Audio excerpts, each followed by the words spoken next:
Y bien, estamos ahora con Juan Ceput, congresista de Peruanos por el Cambio. Juan, ¿cómo estás? ¿Qué tal? Muy buenas noches, Jaime.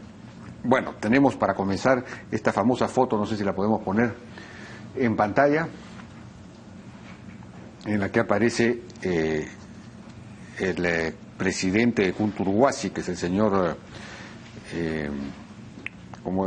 Vargas Lloré de Mola, Carlos Vargas Lloré de Mola, ¿no es cierto?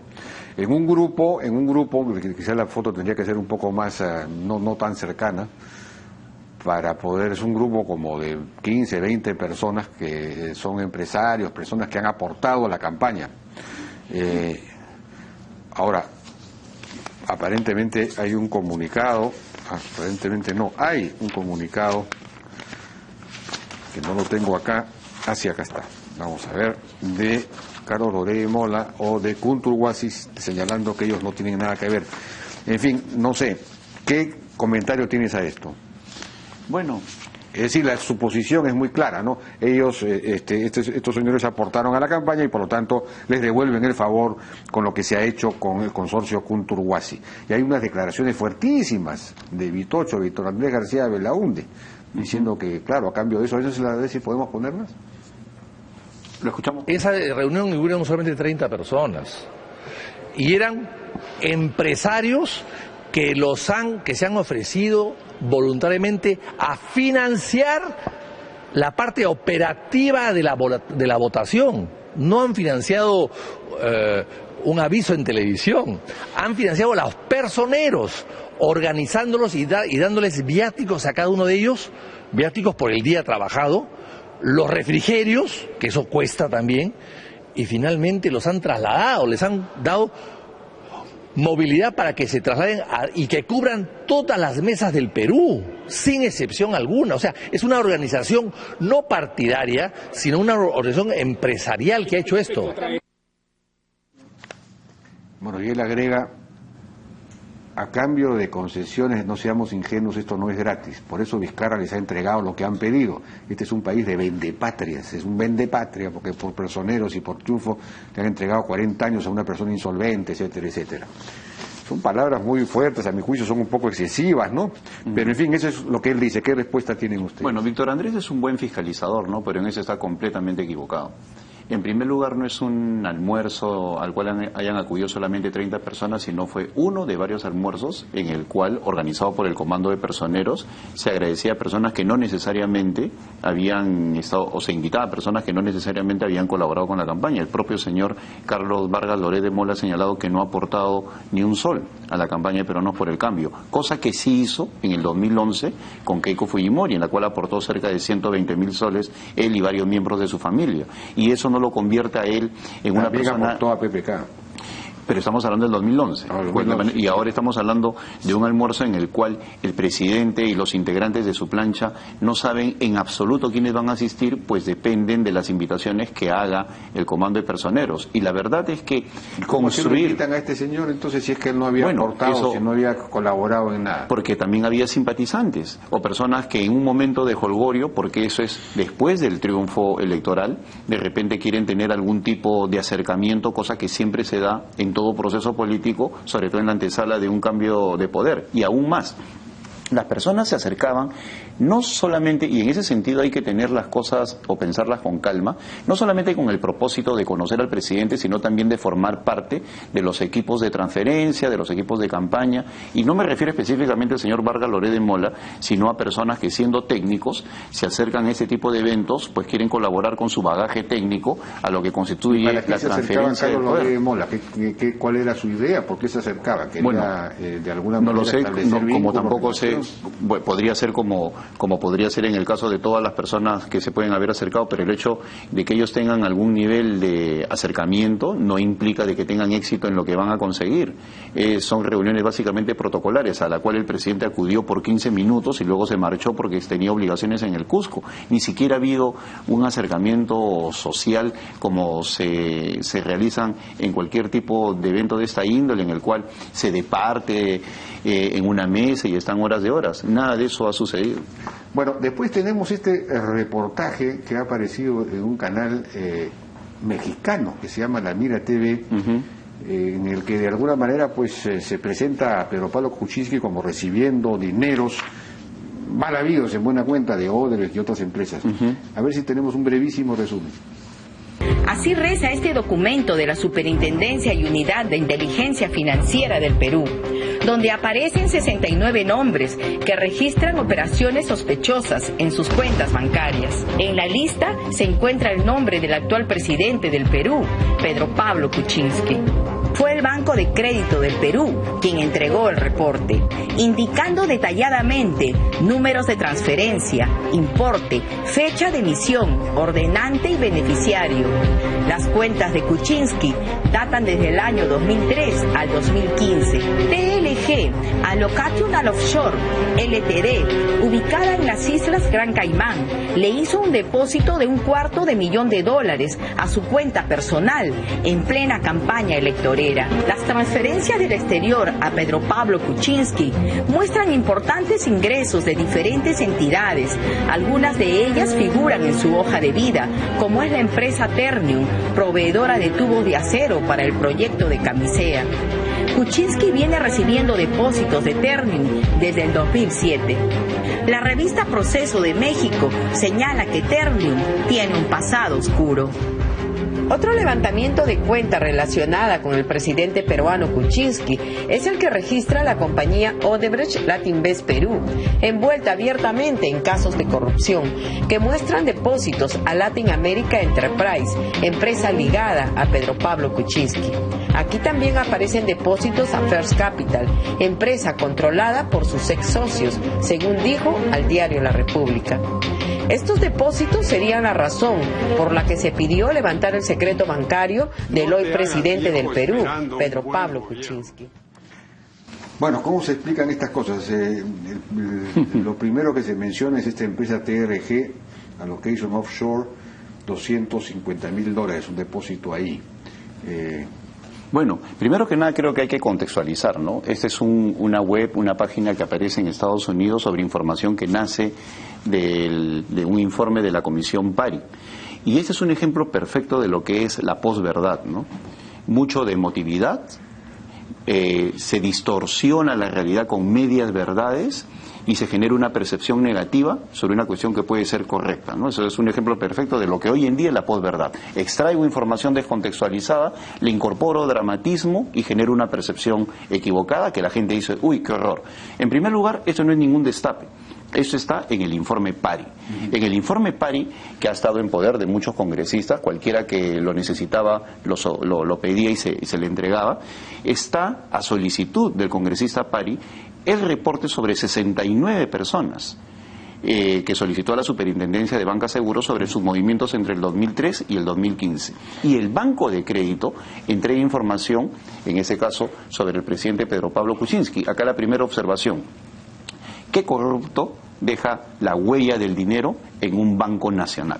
¿No? Si sabemos perfectamente que todos hacen offshore, todos se van a Panamá, a Costa Rica, a Lituania, etcétera, etcétera, y nadie hace bancarización en el banco más importante del país, ¿no? Eso es en primer lugar.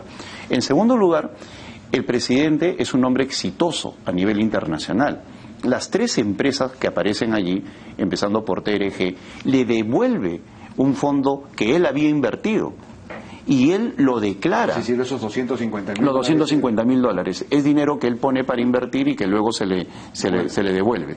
Luego aparece la empresa Trinium, si no me equivoco. Él vende su participación, digamos. Exactamente. Para hablar en términos de mayor detalle, vende su participación y por lo tanto se le devuelve. Casualmente para estar totalmente ajeno y no involucrarse en cualquier posibilidad de que ese fondo tenga algún tipo de inversión en el Perú. Luego tenemos a Trinium. Trinium hace una serie de depósitos entre el año 2003 y el 2009, si no me equivoco. Ternium, que son depósitos que son las dietas en este caso, de un director que es Pedro Pablo Kuczynski. Y en tercer lugar tenemos...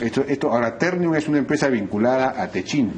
Así es. ¿No es cierto? Que es la constructora. Y el presidente siempre ha señalado que él es una persona que ha sido miembro del directorio de esa empresa durante este periodo, a tal punto que hace mención de ello en su declaración de intereses, en su declaración jurada y paga impuestos sobre ello. Miembro del directorio durante varios años, eso no Así es. Como director independiente, según parece, ¿no? Por supuesto.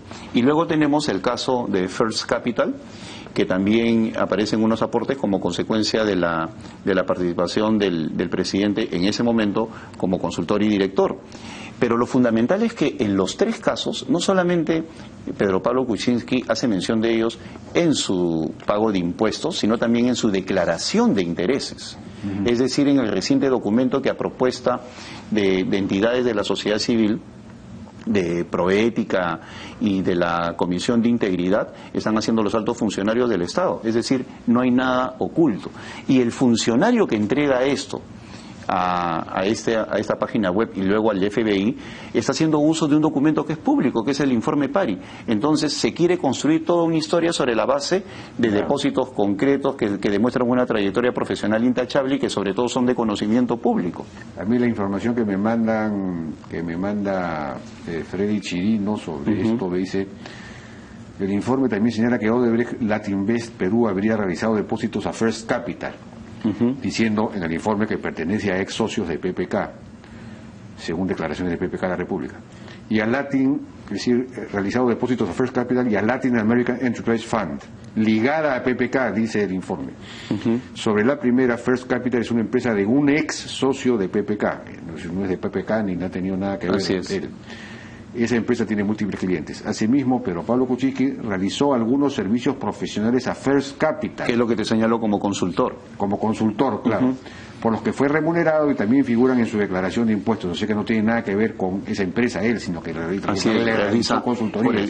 Sabemos perfectamente que el presidente a nivel internacional es una persona ducha en materia financiera y es un alto consultor del más alto nivel en materia económica, y por lo tanto todos estos ingresos son absolutamente transparentes y demuestran pues una trayectoria de éxito. De allí a vincularlo, verdaderamente me parece sumamente desproporcionado, ¿no? Porque no tiene ningún asidero si se le quiere vincular específicamente con el tema Odebrecht. Acá lo nefasto, lo infame del asunto es que se dice que son las coimas particionadas, ¿no? Eso es verdaderamente ridículo.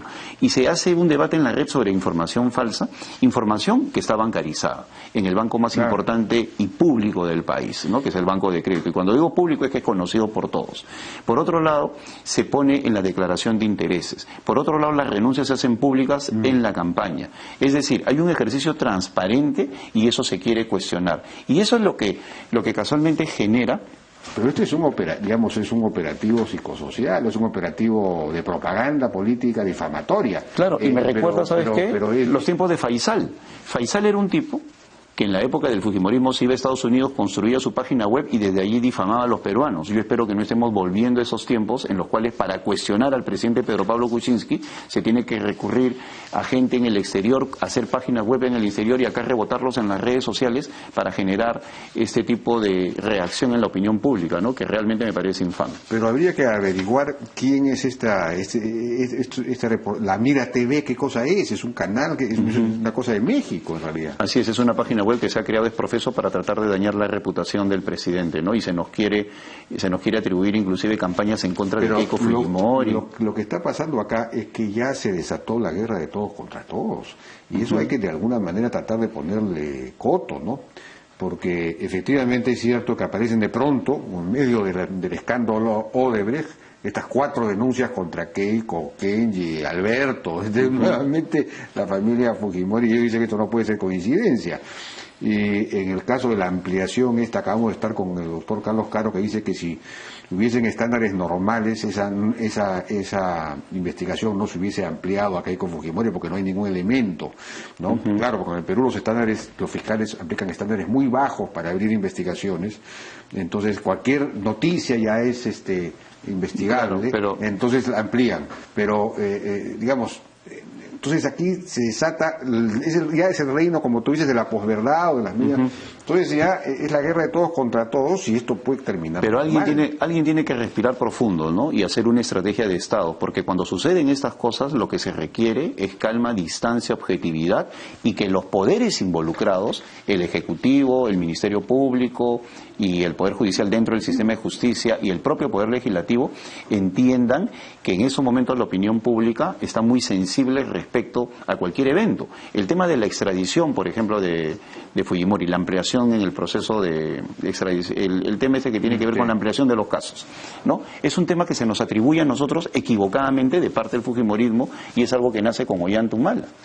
Y si bien es cierto lo que ha dicho jurídicamente el doctor Caro es correcto, creo que ha olvidado decir lo siguiente: no es una cuestión de años, es una cuestión que tiene que ver con el daño político que se le hace a una agrupación desde el momento que se reviven temas vinculados al caso Colina. Por eso es que en el año 2000 y 2001, cuando hubo una estrategia de Estado para, a raíz de los videos, para llevar a la cárcel o exonerar a aquella persona que no tenga nada de culpabilidad en la corrupción del fujimorismo, se hizo una estrategia de Estado que tenía que ver con el manejo discreto de los asuntos para que de esa manera se tramitaran sin dañar honras. Y aquellos que sí tenían pruebas contundentes, se llegó a la conclusión de que tenían que ser visionados, todo el mundo tenía que conocer el tema, pero había una estrategia de Estado que hoy noto que lamentablemente no existe. Uno ve contradicciones entre los actores principales, uno pide extradición, el otro expulsión, en el caso de Alejandro Toledo, no se está manejando una estrategia de Estado que a estas alturas es importante, pues de lo contrario, esto va a generar un descontrol y cada quien va a hacer lo que quiere. Que debería quizás haber una reunión del llamado Consejo de Estado, que no es una entidad constitucional, pero que siendo informal de repente funciona mejor. Quizás Así para es. Ponerse de acuerdo en cómo manejar estas cosas. Hay esfuerzos. Porque tú mismo ayer te he escuchado decir que a propósito, comentando las reacciones, en fin, las declaraciones de no sé si de Keiko Fujimori o de los fujimoristas en relación a estas acusaciones, a la ampliación de la investigación a Keiko Fujimori, tú dijiste que todos los corruptos patean el tablero, refiriéndote a ellos, decir son corruptos. No. Es decir, ya es la acusación. Ahí te han informado mal, Jaime. Yo lo que he dicho es que flaco favor le hace el fujimorismo, y pido que revisen mis declaraciones, cuando argumenta de que esto es una persecución política. Pues si ellos se niegan a ir a las exigencias, a acudir a las citas de la Fiscalía, lo único que generan es que se genere una percepción de persecución política y se patee el tablero, y le están haciendo un flaco favor a la lucha contra la corrupción del momento que se niega. Todos los corruptos patean el tablero, ¿no has dicho eso? Lo que dije, pero no en relación, y mira, y yo no tendría ningún temor en reconocerlo, no en relación al fujimorismo, sino que se generan las condiciones para patear el tablero a raíz de que algunos argumentan persecución política. Ahora ellos no han dicho que no va a asistir. Bueno, hay un cambio de actitud. En un principio Keiko dijo de que no quería asistir a lo del gasoducto y ya cambió de actitud. No, ayer el ella no tiene nada que aportar, eso es lo que fue lo que dijo desde un... Mira, el fujimorismo ayer estuvo muy agresivo con Pedro Pablo Kuczynski, hoy día están a la defensiva, pues se les ha respondido de manera adecuada, sin llegar a la descortesía, pero sí firmemente, en el sentido de que es necesario que acudan a las instancias del Poder Judicial, a la Fiscalía, y que no le hagan daño a la lucha contra la corrupción, argumentando persecución política. Pues cuando ellos la argumentan y dicen esta es una persecución política, les dan los insumos a aquellos que en estos momentos están buscando el mismo pretexto para no acudir a la asistencia del llamado de la justicia. Tú y también sobre todo Carlos Brus también suelen ser muy agresivos contra... Yo lo que no entiendo es, no tiene sentido enfrentarse al fujimorismo si tiene la mayoría absoluta en el Congreso. Habría que buscar más bien de una vez por todas un sistema de conversaciones que lleve a acuerdos para llevar adelante reformas fundamentales, porque yo no sé cómo es posible que el presidente Kuczynski haya desperdiciado la oportunidad que tuvo en la conversación que tuvo con Keiko Fujimori. Al parecer no hizo ningún planteamiento, ninguna agenda, nada, y entonces eso finalmente ha quedado en nada, y cuando se podría... digamos, no queda más remedio, porque no queda más remedio que trabajar conjuntamente. Agresividad no es responder con firmeza cuando es necesario, y toda la opinión pública es consciente de mi comportamiento en estos meses en los cuales ha habido un nivel de entendimiento con el fujimorismo que en las últimas 24 horas ellos más bien han tenido una actitud muy agresiva con el presidente, y lo único que ha habido con cortesía es una respuesta política. Es cierto que Galarreta, por ejemplo, suele ser muy agresivo con el presidente, ¿no? Pero ese también tiene sus excesos, pues. Pero bueno, digamos, el problema es que una vez que se empiezan a tirar piedras, ya las piedras son cada vez más fuertes. No, lo que pasa es que en política también hay que saber no entregar la otra mejilla, y también responder, sobre todo cuando de por medio está la gobernabilidad y la dignidad de un gobierno que en estos momentos se está intentando hacer las cosas bien. Se nos quieren atribuir una serie de cosas que no corresponden a la realidad, persecución política y una serie de cosas. No es el gobierno el que está Pero ¿sabes por qué es necesario cuidar? Cosas, porque yo no creo que Fernando Zavala o que Marisol Pérez Tello, que sería la encargada de manipular el Poder Judicial, lo esté manipulando. No, yo creo que sí hay... Todo el mundo dice eso, no hay tal Yo cosa. sí creo de que existe una suerte de plan para intentar bajar la línea de gobernabilidad del presidente a niveles que verdaderamente le compliquen la legitimidad que él necesita. ¿De parte de las fuerzas políticas? Y podría estar el fujimorismo.